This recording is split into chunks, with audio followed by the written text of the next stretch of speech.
인류학자들이 만들어낸 것이야. 뭐 이렇게 나오는데 아이고 벽창호 내가 저 벽창호라고 적어놨어. 시녀 이야기 그리고 증언들 이것과 굉장히 겹치는 부분이 많았어요. 지금 아직 다는 안 읽었는데요. 이 책은 여러분 안녕하세요. 책과 통번역사 일상을 이야기하는 북튜버 토리코나입니다. 저번 영상에 이어서 오늘도 영미소설 이제 다음 부분 스테디셀러 읽은 것들 한번 리뷰해 보도록 할게요.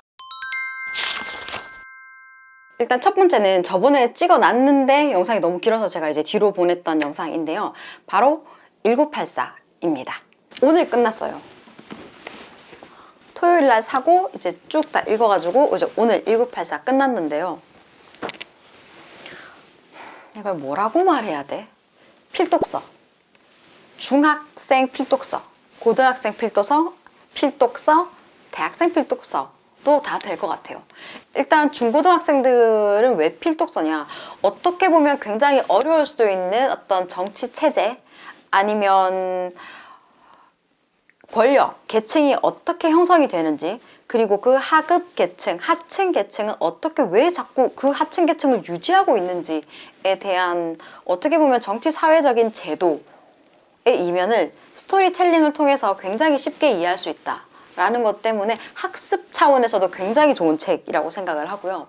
뭐 여러 가지 이야기가 있죠. 근데 제가 만약 단 하나를 골라라 라고 한다면 진짜 똑바로 봐야겠다, 정신 딱 차리고 깨어 있어야 된다 라는 깨어 있음의 필요성을 정말 계속 느꼈던 책이에요. 그런 차원에서 독서 모임을 해도 진짜 너무너무 좋을 것 같고요. 이렇게 주제로 던질 만한 문장, 어떤 상황 다 너무너무 많아요. 그래서 어떻게 추천해도 다 좋을 책이긴 한데 이 책에 대해서 모르시는 분들을 위해서 간략히 설명을 드리겠습니다. 이 1984에서 묘사하는 국가에서는 4개의 부가 있어요. 평화부, 풍요부, 사랑부, 진실부 이렇게 4개가 있는데요. 이 책의 주인공 윈스턴은 진실부에서 일을 해요. 진실부를 위해서 뭐 할 것 같아요, 여러분? 뭔가 진실을 위해 노력할 것 같죠? No, 아니죠. 거짓을 진실로 만드는 일을 합니다. 그리고 과거를 아예 존재하지도 않았던 것처럼 만들기도 하고 과거를 현실에 맞추어요. 과거에 어떤 뭐 전쟁 또는 뭐 갈등을 앞두고 여러 가지 분석도 할 수 있고 예측도 할 수 있잖아요. 아니면 뭐 그냥 국민들을 호도하기 위해서 엉뚱한 소리를 막 짓거릴 수도 있죠. 근데 어찌됐건 그 내용과 지금 발생한 이 일이 맞지 않을 때, 뭐 거의 다 맞지 않죠. 맞지 않을 때 우리 정부가 얼마나 맞는 말을 하는가 라는 것을 보여주기 위해서 예전에 적어놨던, 예전에 뭐 뉴스 기사가 됐건 어떤 아니면 이렇게 보도문이 됐건 그런 것들을 다 고치는 작업을 하는 거죠. 현재에 맞추어서. 그래서 과거에 했던 말이 올바를 수밖에 없게끔 만들어내는 일을 합니다. 과거에 작은 메시지가 와요. 84년 3월 타임지 뭐뭐라고 수정, 뭐뭐라고 뭐 오보 요청 뭐 이런 식으로 딱 메시지를 받아요. 그러면 윈스턴은 그때 그 기사를 현재에 맞추어서 정보를 바꾸는 거죠. 예전부터 오늘 이 일이 있을 거 정확히 예측했던 것처럼 이렇게 맞추는 거죠. 그리고 뭐 있던 사람도 없앱니다. 사람이 죽었다 그런 게 아니라 그냥 사람 자체를 존재하지 않은 것처럼 만들어 버려요. 그래서 여기서 보면 이 말이 항상 나오거든요. 과거를 지배하는 자는 미래를 지배한다. 그리고 현재를 지배하는 자는 과거를 지배한다. 이렇게 말을 합니다. 오늘은 이제 이 책 진짜 얼마 안 남았거든요. 한 몇십 페이지. 근데 마지막에 그 사전 부분이 전 너무 기대가 돼요. 사전도 잠깐만 설명드릴게요. 사전 단어들을 다 탈락시키는 거예요. 없애는 단어들이 많아지죠. 왜냐하면 사람들의 사고를 단순화시켜야 되니까. 그리고 희노애락을 없앨 거니까, 그게 목표니까 희노애락을 표현할 단어가 있을 필요도 없죠. 그리고 동사들도 뭐 없는 거예요. 예를 들면 저도 사실 메일을 쓸 때 일단 빅브라더라고 하는 게 나옵니다. 큰형이죠, 큰형. 일단 큰오빠, 큰언니가 끊임없이 날 확인합니다. 한 개인이 어떤 생각을 하는지, 어떤 표정을 짓는지, 누구랑 대화를 하는지, 뭘 먹었는지, 뭘 먹는지, 화장은 하는지 이런 것도 다 확인을 합니다. 어떤 텔레스크린이 설치가 되는 거죠. 어떤 장소에. 그래서 그 텔레스크린을 통해서 개인을 다 보고 있는데 사실 그것은 보면 이 책에서도 나오는데요. 중반쯤에 한 2부쯤이었나 나오는데 그건 결국에 당, 어떤 개인이 아닌 어떤 집단이 개인을 보고 있는 거죠. 당, 자민당, 국민당 뭐 이렇게 당이 보고 있는데 이름은 빅브라더, 가족의 이름을 차용하는 거죠. 큰형이라고. 큰오빠가 날 지켜보고 있다. 큰형이 날 지켜보고 있다. 이런 식으로 느끼게끔 하려고 빅브라더란 이름을 썼겠죠? 아무튼 그 빅브라더라고 하는 그 텔레스크린이 개인을 다 확인을 합니다. 어떤 범죄까지 있냐면 뭐 표정죄, 사상죄, 사상이 불온하다, 불손하다 하면 이렇게 잡혀가서 처형, 댕강. 그리고 표정이 뭔가 의문스러운 표정을 지었다 라고 하면 그것도 뭐 잡혀가서 조사를 받고 뭐 결론은 항상 안 좋게 나오겠죠. 그래서 또 댕강. 이런 식으로 사회가 돌아가는데요. 지금 현실에 만족하지 않는 사람이죠. 그래서 뭔가를 하고 싶다고 해도 사실 그걸 어떻게 해야 될지도 모르겠고 누구한테 연락을 해야 되는지도 모르고 어떤 조금만 기미를 보여도 텔레스크린이 날 항상 보고 있으니까 사상경찰들, 전혀 이제 티를 내지는 않지만 이렇게 항상 레이더를 켜놓고 있는 사상경찰들이 어디에 있을지 모르니까 아무것도 못하고 있는데 그나마 나름 하는 행위가 일기쓰기입니다. 일기를 쓰기 시작합니다. 근데 일기도 쓰면 안 된다는 사실부터 굉장히 좀 그렇죠. 반사회적인, 반당원적인 그런 이제 활동에 막 연루가 되고 뭐 이러면서 이야기가 펼쳐지는데요. 그 스토리 자체도 너무 재밌고요. 근데 이 스토리가 펼쳐지는 곳이 현실과 동떨어지지가 않잖아요. 저는 진짜 뭐야 이 사람은 북한에서 살아봤나? 저는 정말 그 생각을 했어요. 그리고 저번에 동물농장 끝나고 이제 바로 했어야 됐던 멋진 신세계 이번에 다 읽었거든요.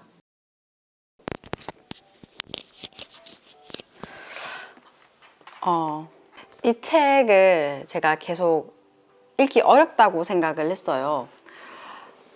근데 어젯밤에부터 그냥 쫙 들어가는 거예요. 그러니까 제가 책으로. 그 차이가 뭐냐를 저는 좀 고민을 해봤어요. 왜 초반엔 그렇게 어려웠을까 생각해봤을 때 뭐 여러 가지 이유가 있겠죠. 일단 장소 설정, 사람들과 친해지는 그런데 이제 좀 시간이 필요하니까 그런 것도 있었을 거고 아니면 원서라서라고 저는 좀 생각을 한 것도 있어요. 어찌됐건 이거는 또 이걸 읽을 때랑은 또 다르게 읽히니까 근데 가장 큰 이유가 두 가지가 있었던 것 같아요. 하나는 항상 저한테서 뭐 나타나는 문제, 아까 말씀드렸던 그런 친해지지 않았던 거, 장소, 뭐 등장인물 그랬던 거. 그리고 한 가지 더 있네요.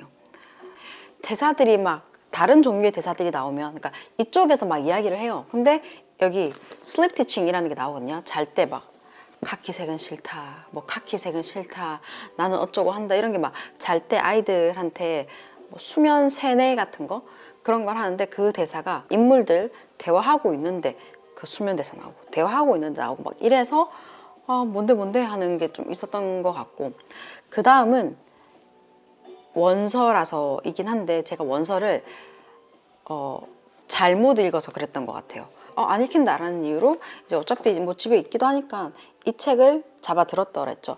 여기서부터 시작이 된 것 같아요. 대사들이 누가 하는 대사지? 또는 뭐 사람 이름이 조금 많이 나오고 그리고 제가 또 특히 어느 길을 따라 들어가서 왼쪽을 보면 뭐 이런 거 하면 그림이 쫙 안 그려져서 원래 별로 안 좋아하거든요. 근데 이제 그런 것들이 원인이었는데 막 이렇게 왔다 갔다 하니까 더 정신이 없고 너무 다른 어떤 상황 또는 너무 다른 어떤 세계에 막 180도로 막 몇 초 간격으로 계속 바뀌게 되는 그래서 이게 안 읽혔던 것 같아요. 그래서 어젯밤에는 제가 얘를 그냥 완전히 딱 버려버리고 읽었거든요. 쫙 들어오더라고요. 그냥 같은 속도로 예전에 다른 원서 읽을 때랑 같은 속도로 딱 들어오더라고요. 그래서 혹시 원서를 읽을 때 한 챕터씩이 아니라 진짜 무슨 뭐 한 단락 아니면 한 문장씩 왔다 갔다 하면 더 어려울 거예요. 단어나 표현을 모르는 거 많아서 나는 왔다 갔다 해야 된다라고 하면 단어나 표현을 다 찾아가면서 읽든지 아니면 단어나 표현을 그냥 좀 놓치면서 읽든지 그게 더 나을 것 같아요. 이거는 더 막 사람 정신 그러니까 왜 그런지 그 어떤 느낌이 있어. 그냥 너무 다른 느낌들 때문에 의미는 맞지만 그냥 너무 다른 어떤 느낌이 나거든요. 그래서 이걸 이렇게 했던 게 가장 큰 원흉이었다. 내가 앞 챕터에서 잘 안 읽힌 이유였던 것 같아요. 일단 멋진 신세계도 한 그냥 30초 정도만 이야기를 하면 알파, 베타, 감마, 뭐 엡실론, 그리고 알파 중에서도 뭐 플러스 마이너스 이런 식으로 다 등급을 나누어요, 사람들을. 그리고 그 세계에서는 사람들이 어떤 그 딱 정해진 계급대로만 살아갈 수 있게 만들어진 어떤 디스토피아 소설인데, 그래서 엡실론 같은 경우에는 그냥 뭐 완전 노예 정도로 살아가는 거고, 여기서 조금 특이하고 재밌었던 것들은 이제 각각의 사람들이 굉장히 만족한다, 자기의 삶에. 더 치고 올라가고 싶어 하지가 않는다. 만들어지는 것부터 공장식으로 아주 생산적으로 만들어지는 거죠.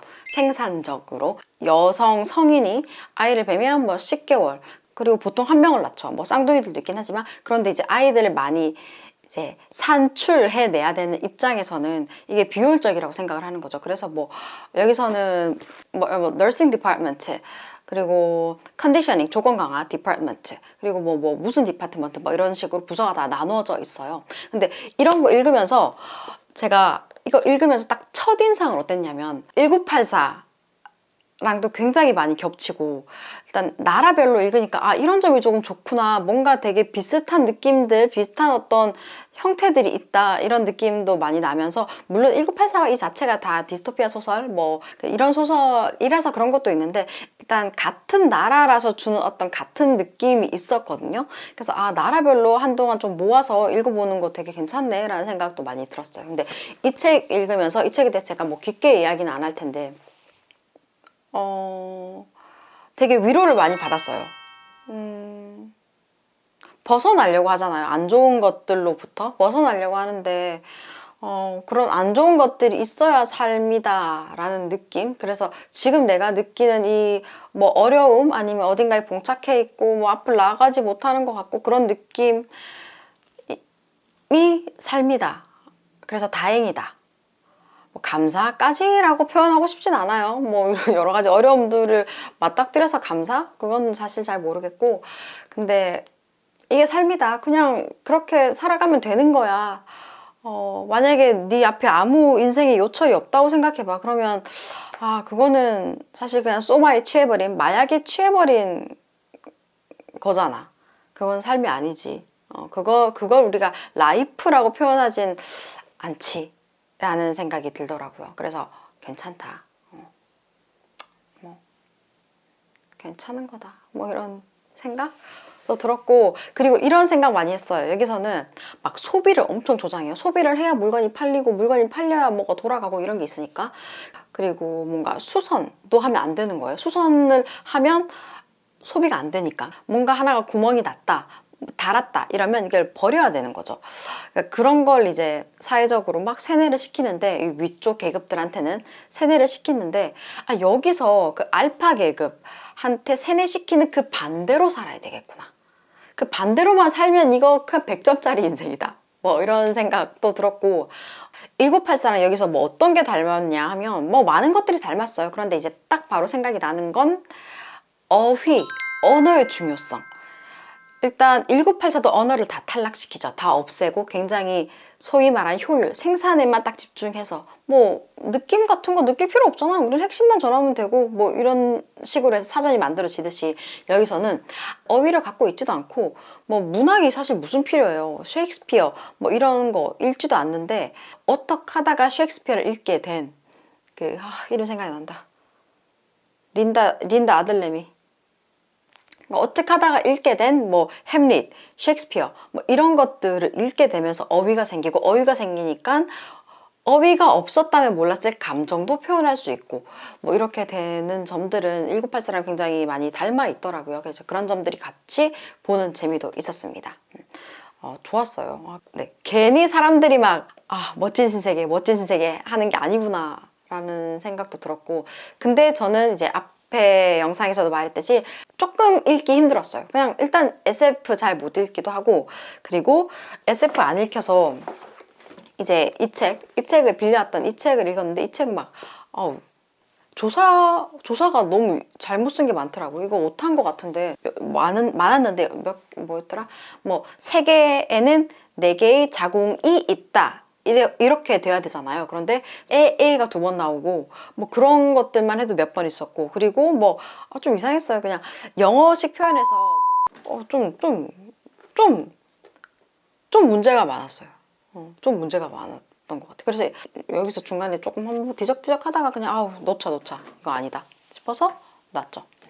테라피스트 읽었죠. 그리고 1편 했고, 해리포터와 마법사의 돌인데요. 저 이거 너무 좋았어요. 이 책이 좋았다 보다 나도 사람들이 말하는 그거 뭔지 이제 알겠구나 싶어서 좋았습니다. 해리포터. 저는 이제 뭐가 많잖아요. 그래서 막 정신이 항상 없었거든요. 뭐가 뭐고 뭐부터 읽어야 되고 막 1번이라고 하는데 1번도 뭐 저것도 1번이고 이것도 1번이고 막, 그래서 정신이 하나도 없어서 어려워했어요. 그냥 뭐부터 시작해야 될지를 어려워했는데, 일단 찾아보니까 이게 마법사의 돌이 1번이더라고요. 그러니까 이런 거더만요. 작은 제목이 있고 뭐 1, 2번, 1, 2번, 1, 2번 이런 식으로 있더라고요. 뭐 합본도 있지만. 그래서 일단 원체 유명한 영화니까 소설이니까 우리가 여기에 나오는 인물들, 뭐 장소들, 뭐 슬리데린 기숙사, 뭐 호그와트 기숙학교, 뭐 이런 장소들 이름을 다 알잖아요. 그런데 아는데 나는 이걸 안 읽었으니까 이게 무슨 의미인지 뭐 이런 걸 알 수가 없죠. 그래서 뭐 톡파원 25시가 됐건 뭐 유튜버가 됐건 막 영국 여행하면 여기가 해리포터의 그곳이야. 근데 나는 이 재미를 느낄 수가 없는 거예요. 근데 이제 이 책을 읽으니까 그 사람들이 말하던 게 이거구나 라는 걸 알았던 그 재미가 좀 많이 컸어요. 그래서 스테디셀러, 베스트셀러 읽으면 진짜 이런 점은 확실히 장점이다. 사람들이 말하는 말하고 거기에서 나온 여러 가지 물건들, 상품들 이런 것들을 내가 이해할 수 있게 되는 거. 그래서 나도 좀 끼워주는 느낌? 그 느낌이 일단 저는 되게 좋았어요. 그래서 뭐 해리포터 내용을 제가 리뷰를 할 필요가 있을까요? 더 잘 정리된 거 찾아보시면 된다. 저는 사실 2권이 베스트셀러에 나왔는데 위쪽에는 1권밖에 안 나와서 1권까지만 읽었습니다. 아주 좋았어요. 오늘 영상은 여기서 끝이고요. 다음에는 최근에 제가 조금 사온 어떤 책들이 많이 있었어요. 근데 한 자리에 이제 모아서 리뷰를 하려니 박스 형태가 아니고 너무 한 권씩 샀던 거라서 다음 영상에 그거 다 모아서 한번 인사드리도록 할게요. 그럼 다음 영상에서 뵙도록 하겠습니다. 안녕.